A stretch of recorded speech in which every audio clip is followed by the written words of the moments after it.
Hey guys, welcome back to the channel.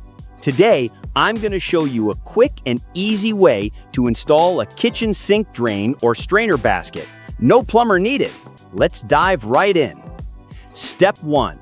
Get your tools ready. You'll only need a few things: some plumber's putty and a wrench or a pair of adjustable pliers. If you're using a wrench, be careful not to scratch the metal. That's it, simple and easy. Step 2. Disassemble the drain kit.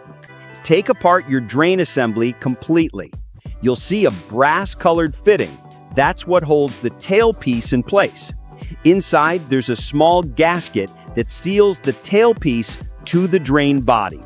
You'll also find two large gaskets, one rubber and one cardboard. Don't toss that cardboard one away. It's actually a slip ring and you'll need it later.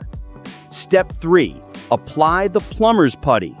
Grab a small handful of plumber's putty and roll it into a thin snake shape, just like Play-Doh. It's better to have a little extra than not enough. Press the putty all around the underside of the drain flange. This creates a watertight seal to prevent leaks.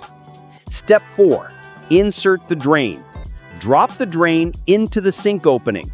If you can, align the crosshairs so they're centered. It'll look cleaner and more professional. Press down firmly so the putty seals nicely. Step 5. Add the gaskets and tighten. From underneath the sink, slide on the rubber gasket first, then the cardboard slip ring. Next, screw on the large mounting nut by hand until it's snug.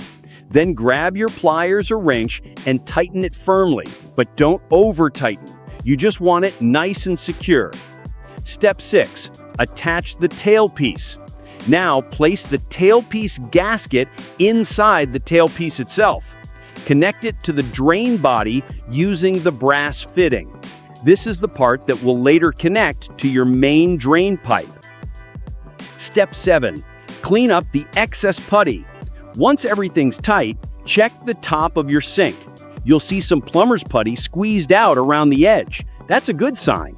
Just scrape off the extra with a piece of folded paper or plastic. You can save the leftover putty for another job. And that's it. You've just installed a kitchen sink drain the easy way. If this video helped you out, give it a thumbs up, hit that subscribe button, and I'll see you in the next one.